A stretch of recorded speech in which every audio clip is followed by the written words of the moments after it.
સભાસદો છે એ લોકો ભાવ વધારાની માંગણીને લઈ અને સાબર ડેરી આગળ એકત્રિત થવા માટેનો કોલ આપેલો હતો અને એમની જે માંગણી છે કે દર વર્ષે તેનો ભાવ વધારો આપવામાં આવે છે એ હજી સુધી આપવામાં આવ્યો નથી. ગઈકાલે સાબર ડેરી દ્વારા એક મેસેજ આપવામાં આવ્યો હતો કે ભાઈ હજુ એ લોકોનો ઓડિટ ચાલુ છે એટલે હજુ ભાવ વધારો જાહેર કરવામાં થોડી વાર થશે, પણ એ લોકો વચગાળાનો ભાવ વધારો પણ જાહેર કરેલો હતો.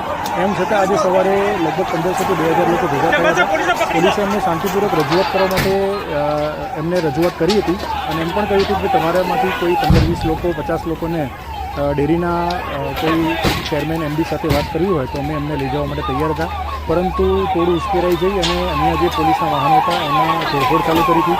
જેથી પોલીસે પણ બે પ્રયોગ કરવાની જરૂર પડી હતી અને જે તમામ ટોળા ઉપર લગભગ 50થી વધારે કવરેજ સેલ છોડી અને ટોળા વિખેરવામાં આવે છે. રોડ પણ પૂર્વવત ચાલુ છે. 3 જેટલા પોલીસ કર્મચારી ઇન્જર્ડ થયા છે કે આ હોસ્પિટલમાં સારવાર હેઠળ છે. આમાં આગળ વિશેષ ગુનો દાખલ કરી અને તપાસ કરવામાં આવશે. અત્યાર સુધીમાં 20 લોકો અમે અટકાયતમાં લીધા છે. 50થી વધારે ટીએસ ગેસ છોડ્યા.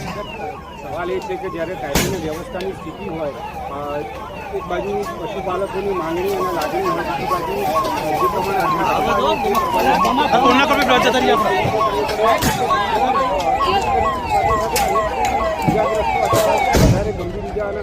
હું આપને એ જ કહેવા માગું છું કે પોલીસે ઓફર કરી હતી એ લોકોને ચેરમેન એમડી સાથે વાત કરવા માટે, પરંતુ એ લોકો કોઈ વાત સ્વીકારી નહીં અને સીધો જ બળ પ્રયોગ ચાલુ કર્યો. આમાં પોલીસ તો માત્ર કાયદોની વ્યવસ્થાની ધ્યાન રાખવા માટેનું માધ્યમ છે. ભાવ વધારાને ડેરી તરફથી આપવામાં આવતો હોય છે. એમ છતાં પોલીસને આ લોકો ટાર્ગેટ કર્યો છે, જેથી કરીને પછી એમના વિરુદ્ધમાં પણ કાયદેસરની કાર્યવાહી કરવામાં આવશે. જે પ્રકારની ઇન્જરી છે એ પ્રકારે પછી એમાં ગુનો દાખલ કરીને કાર્યવાહી કરશે. કેટલા વાહનોમાં નુકસાન? લગભગ 4 વાહનોમાં નુકસાન થયું.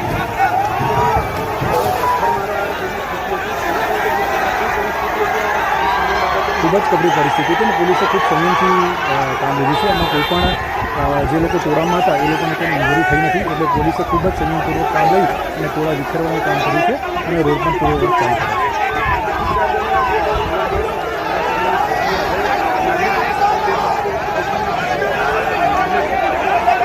નાગરિકોને અમારે એક જ સંદેશ આપવાનો કે આપની જે કંઈ માંગણી છે એ ડેરી પાસે માંગણી કરવાની છે. એમાં આપ વાતચીતથી પણ એનું સોલ્યુશન લાવી શકો છો. કાલે ડેરી તરફથી જે નિવેદન બહાર પાડવામાં આવ્યું છે એમાં સ્પષ્ટ એ લોકો કહ્યું છે કે એ લોકોને ઓડિટ ચાલુ છે, એટલે ઓડિટ પૂરી થાય પછી જ એ લોકો જે મૂળ ભાવ વધારો છે એ લોકો આપી શકે. એટલે હાલ વચગાળાનો ભાવ વધારો તો એ લોકો જાહેર કર્યો હતો. એમ છતાં લોકોએ જે કાયદાની વ્યવસ્થાની પરિસ્થિતિ જે